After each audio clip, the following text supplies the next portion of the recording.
All right. Last night's Mandalorian was insane.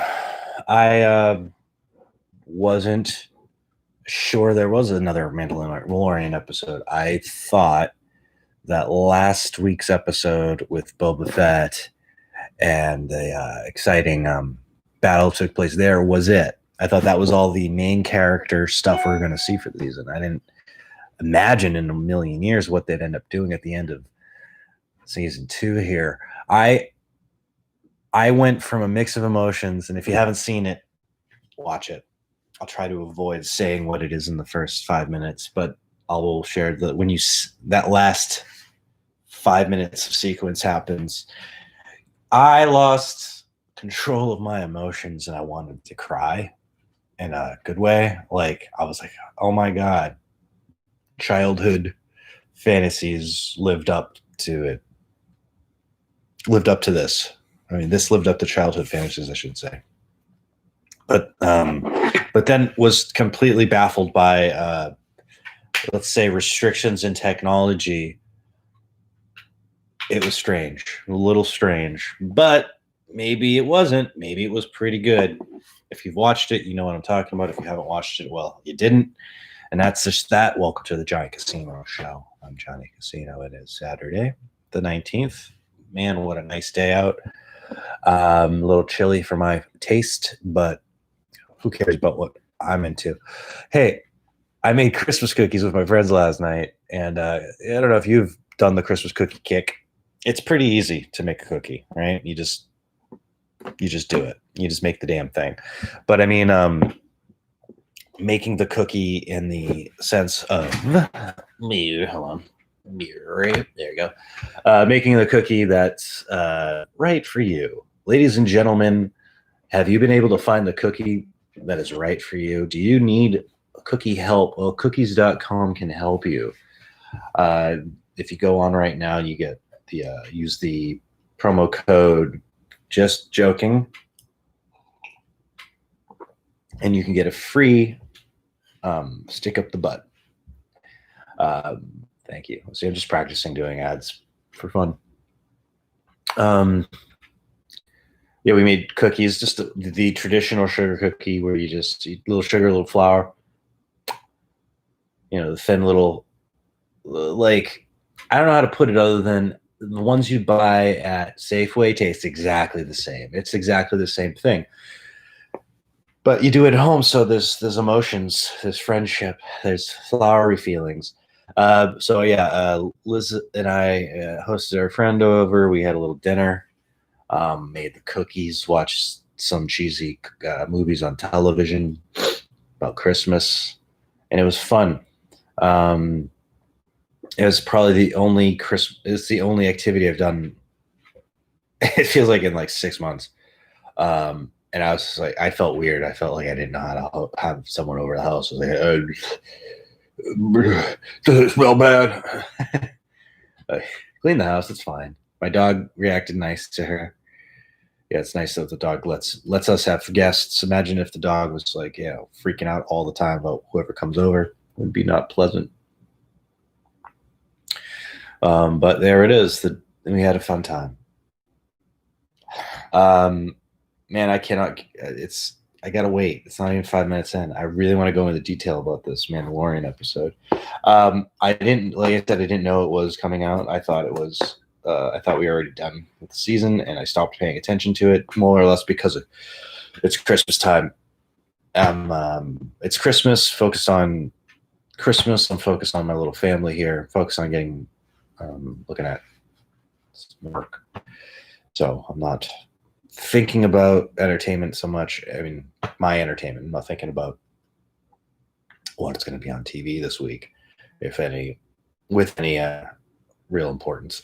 What's sad is, like, on Twitch, a lot of my favorite streamers have popped on a lot over the last week and a half, and it's just been like, hey man, it's 5 p.m.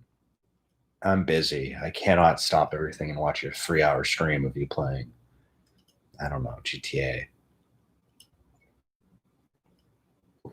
Imagine if that was the expectation of the people who you follow on social media, when they do something live, that they really honestly expect everyone to hop on and start watching it. That's the fun thing about the podcast is, even though I'm doing it live, it really doesn't matter if you're listening now. If you want to listen later, you just pop it in as soon as it's up on your feed. You can hit go. You can watch it later. You can listen to me rant on later. That when this is not a spoiler for the Mandalorian season finale of season 2, when everything will be fine again. We're 5 minutes in. I think we're clear. I don't have followers. So Luke Skywalker is in the Mandalorian, ladies and gentlemen. Luke Skywalker, not talking about Watcher. I'm not talking about a whisper. I'm not talking about a hologram. I'm not talking about a mention. I'm talking about at the end of the episode, Luke Skywalker fucks up this place. Just fucks it up. Comes in, fucks it all up.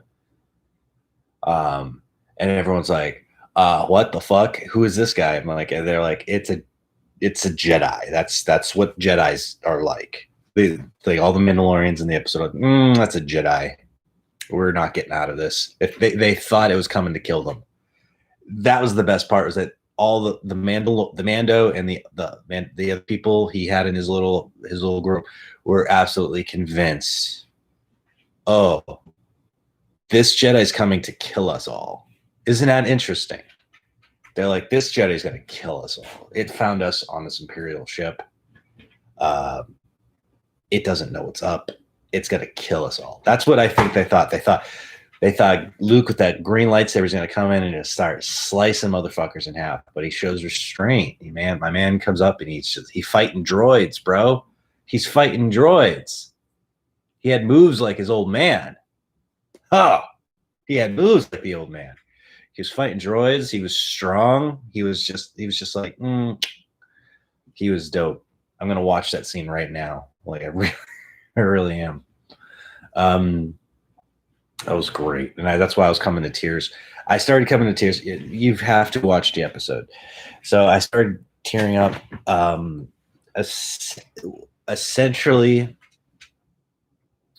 right when you think it's going to happen, when they're like, oh no, we have an approaching ship and an X-Wing flies by, and like, oh no, Rogue Squadron's here.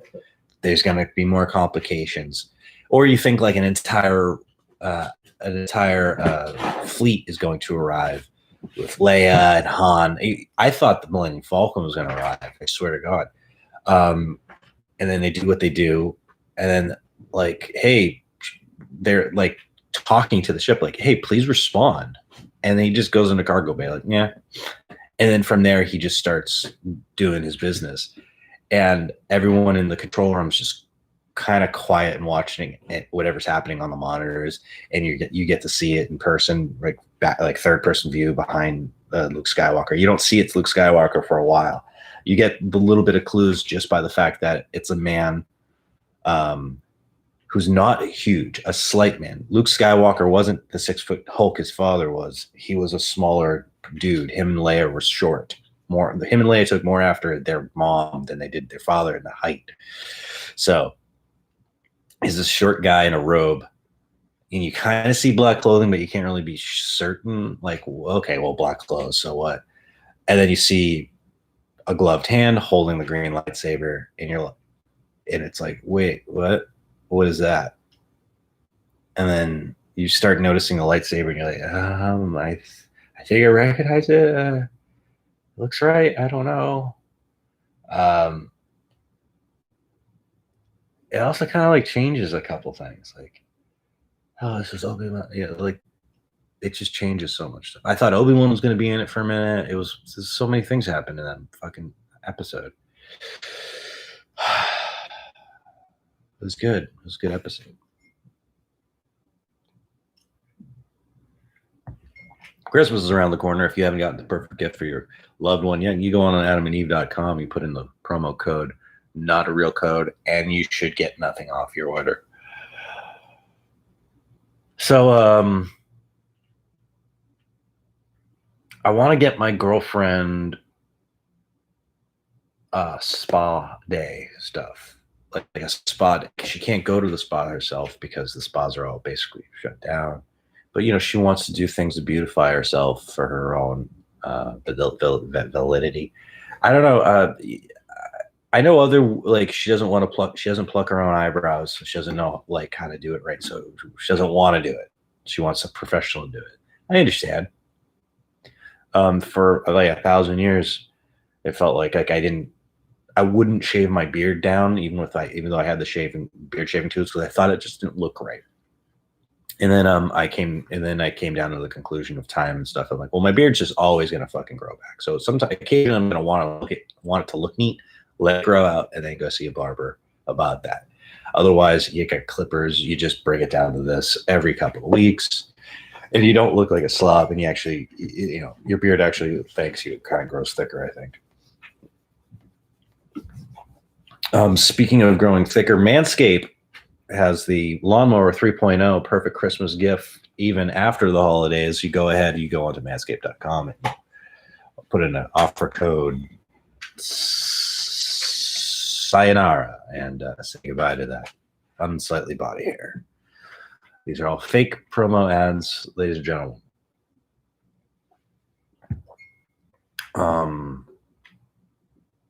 Speaking of promo codes, when's the last time you used one to buy something? I tend to find that my interest in a product doesn't necessarily happen when I've heard the ad and can remember the promo code. I will see an ad for something and kind of slightly go, I might need that. I like that. Or I like that idea. Decent product, whatever. And then I don't think about it for months. And then something will come along and I will actually need the thing I heard about in the commercial. And I'll buy the thing off of the website usually, or if I don't see it in person. But then I was like, what was their promo code? Promo code stupid? Promo code dumb? Like whatever silly word that it comes up with, Johnny Casino Show, like all that sort of thing. It doesn't matter. You can't use a promo code for something when you go buy it in a store. You have to buy it off of the website. I blew into the mic. Sorry about that. It's dog hairs. It's dog hairs. These dog hairs. These hairs, a dog. Hello, doggy. Hello, doggy. My doggy's curled up in my sweatshirt over there on the couch. Yeah? You want walkies, but you only want pee? You didn't want to go? You only want pee. He perked up when he said pee. He was like, oh, pee? Oh, pee? Oh, what's wrong with pee? Yeah, you didn't go potty. You just went, you only went number one. You didn't go number two. So, just saying, we're going to have to go back out in like 40 minutes, make you try again. I'm sorry if you don't have to poop, but I don't know when you're going to need to poop. So, you got to go when I take you out there. It's dog ownership, man. I'm still trying to figure out all this stuff. I feel really, really dumb. I am really, really dumb. I can't seem to figure out what the OBS studio does. I know what it's supposed to do, but it doesn't seem to function at all. Whenever I input videos that existed already on my computer, there is no volume and no editing. And I can't seem to, I only want a 2-second clip and not the full 5 minutes of this clip. Try to figure that stuff out. There's no sound. I also want to be able to record stuff like this and then input it later. So I'm not doing a live show. I can do a pre-recorded show and edit it correctly. I put the jump cuts, make it. No, I'm not going to do it like that, but let it be clear so that there's subject, swipe, next subject, things. I put a little thing right here. A little thing that says like a little sign, a little advertisement that maybe says like, Duolingo now offers $5 off your next download, whatever, offer code, speak of the English. That'd be a weird offer code to type in. Speak de English. Is it SPEAKEDE? English?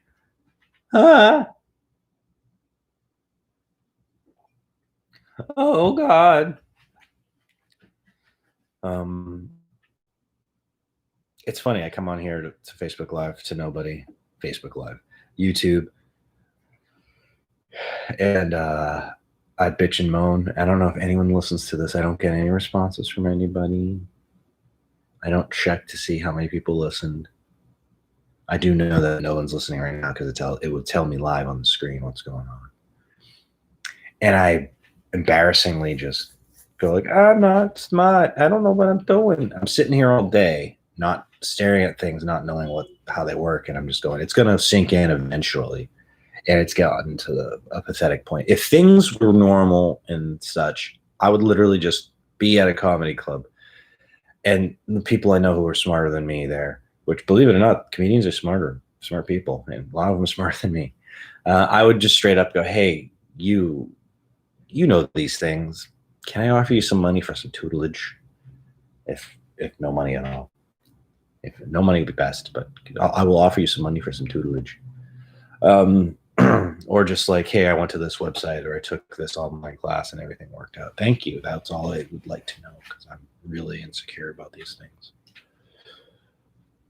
I would do that, or I would straight up find online, like, hey, here's this, go to this, I don't know, adult education class, 3 weeks of filming, whatever, that sort of deal. I would go to that and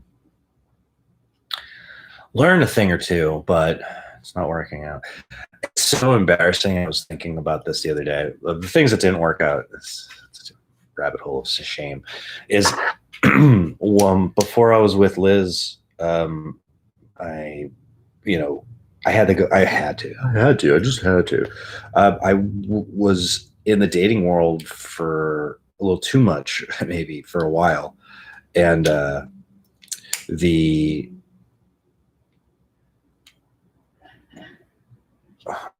that's interesting. Sorry, I just learned a new thing about my camera. Click it. Thingamabopper. The amount of pathetic things I stated while dating women, like about my delusions of grandeur. I should say it like that. Let me do a little closer up. Let's go closer up on my face when I describe being a loser. So the weird things you state to somebody when you're dating them, when you're on a date, and you're trying to be impressive, you're very much trying to be honest, right? Let's be real. You're trying to be honest, but you're also trying to be impressive. And you don't know what to say, so you just start talking. You start talking about your dreams. And so let's say about 5 years ago, my dreams were very pie in the sky for my station. Like I assumed I would be like a mid-level. I don't know why this is what I thought. I assumed I would be. The thing's not even looking at me. This is the fucking ridiculous. I assumed I would be some sort of mid-level comedian, doing touring, trying to get acting jobs in Los Angeles. Like I thought that was what I would do by 2020. I really thought, I was like, you know what? In 5 years from 2015, this is what I'm going to be doing. I made a plan. I had this goal. I had just an egregious end to my 2015. Had some terrible things happen at that last year. And then I was like, I have to rebuild my life. My life was so exploded, so destroyed at that point of my age 33. It was so destroyed that I was starting from negative, and I didn't think through that way. I didn't think I was at such a point where my priorities didn't make any damn sense. Like, why was I so desperate to have a girlfriend when really I should have just been like, hey, let me just get like some bed sheets. Let me work hard and afford an apartment of my own instead of living in a house with several people. Like, where was my like, let me stop working in bars to enable my drinking and try to get a regular like job with actual benefits. It was a mess. What's a shame is how fucking stupid I felt and how lame I felt for being rejected or left in the time periods. Even though I did reject my own deal of rejecting and leaving during that time period as well. Whoop. I also did not. Sorry, I keep playing with the microphone angles and whatnot. I'm just trying to get the best bang for the buck, as they say. That's probably the best angle I can come up with. I was by my own standards a loser, and then I by the end of it I had by 2008, 17, 18, 19. By then I had started moving forward a little bit my own whatever this process was.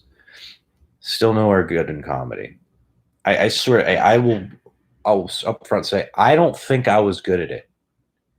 I think I really wanted to be and really just fucking failed at being good at it. It's one of those things. It's like, it's my life stream. Like, imagine if your life stream is to be a race car driver and you get to go behind the wheel of a race car, and every time you go, you just don't go as fast as everyone else, and your coach is screaming in your ear, hey, you got to step on the gas, and you're just like, this is as fast as I go. Like, I'm in a race car, but I'm only going 80. That's weird. That's what comedy was like for me. It's like, I feel like Johnny Casino. All right, this is Egomaniac. Johnny Casino is a fucking race car of entertainment. Johnny Casino is a brand built into itself. Johnny Casino is a wild, weird, zany character from the East Coast who moved out here to the West Coast to entertain you and be silly. Has that dark humor from Boston. He has got that. He's got some sort of Italian, olive oil charm. He plays music. He's nice to people. A lot of people who are all that shit. It all just didn't exist anymore. I wasn't even myself. I'm not Johnny Casino from that time period. I'm a different Johnny Casino. Tried to get into comedy. The other Johnny Casino, the Johnny Casino post world melting world. How should I put it? Johnny Casino after death, AD, standard time, or was it current era, CE, is not the same as BCE Johnny, and BCE Johnny desperately wants to be back. Sounds like a psychotic thing. BCE Johnny wants to be back very badly. That's the guy who way oversteps his bounds. That's the guy who leaps before he looks, but always lands on his feet. That's the guy who makes things happen, even if he doesn't know how to make it happen. This Johnny is a complete shell. And I know it sounds bad. This is a complete shell of that guy, but this is a complete package of this guy. This is the core human being, the core man that is John Casino III. This is the core being. That's why I'm at a good decision. I'm in a good place now to make certain decisions about who I spend my life with, time with, how I do things. Some things need to improve very drastically, but I will get to them eventually. That's all I can assume. But this is the core of me. I just wish the wacky, zany Johnny from BCE would come back so we could be useful in this media, which is just unending available space of creativity, this media of YouTube, of using audiovisual at such a high quality. Look at this, that I'm shunned. I'm shocked by it, amazed by it, and always want to be part of it.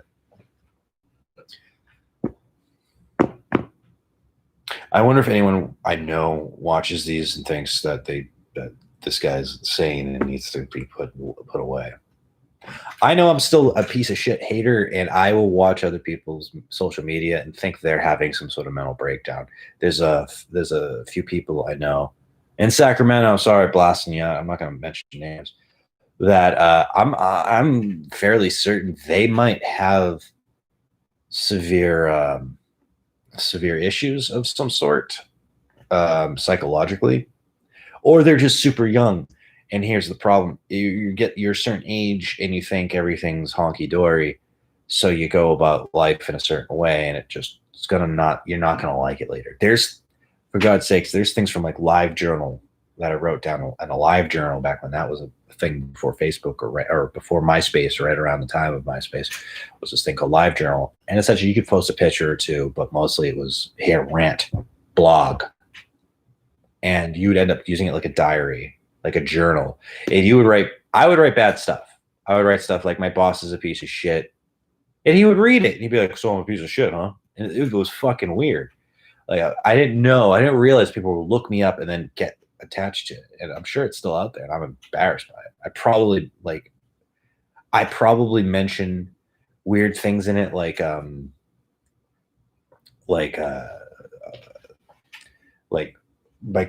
catching my girlfriend doing drugs or something. I'd probably like throw people under the bus. I was like 22, 24, maybe on that age. I didn't rethink.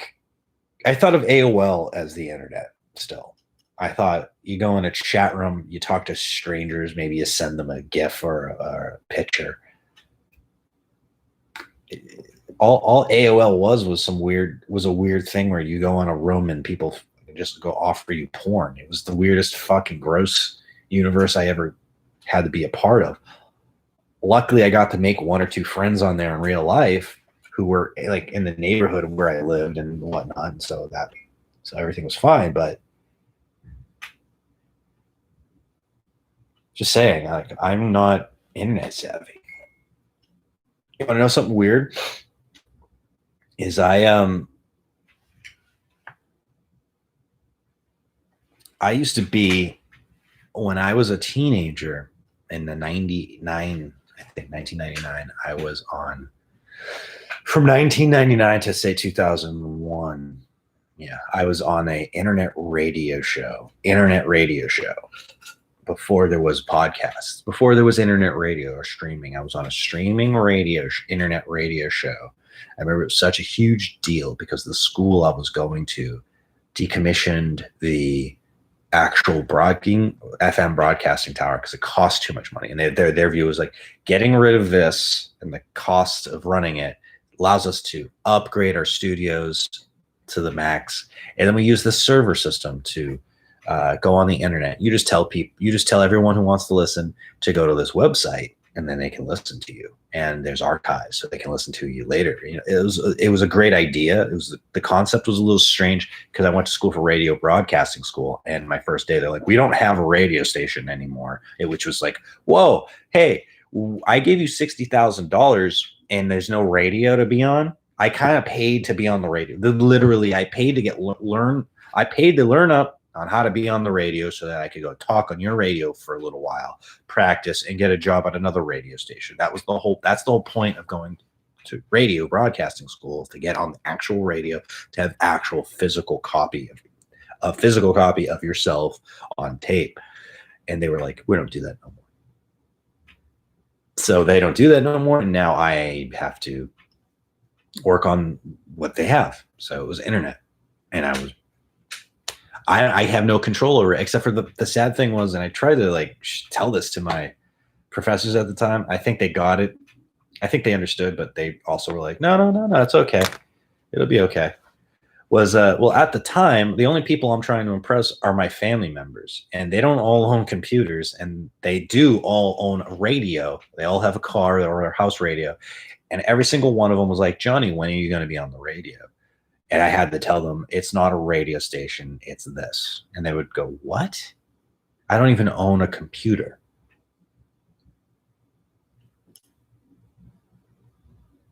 What I'm saying is, at the time, my built-in support structure of a couple hundred family members couldn't listen to me. So I had no, I started off with no support. And it was funny. It was like no support because of technology problems. And then it didn't matter. I still had like 3,000 to 5,000 followers on the internet. I never met them, never communicated with them. Those were the amount of downloads I was getting every week. And it was fine till suddenly I wasn't. And I'd find out that, while you did record, you hit record, you did all this, the computer actually didn't do anything. You were broadcasting, but nothing was picking up. You would find that out like every week. You're like, why is it an archive from 3 months ago? Like, for the last month, nothing's been broadcasted out. Like, what the fuck? That would happen. That sort of shit would happen because no one knew, and there's no money being made by it. That was the dumbest part. It was like the first thing they made it like it's not. We're gonna treat it like commercial radio, but it's not commercial radio. Like, be commercial radio.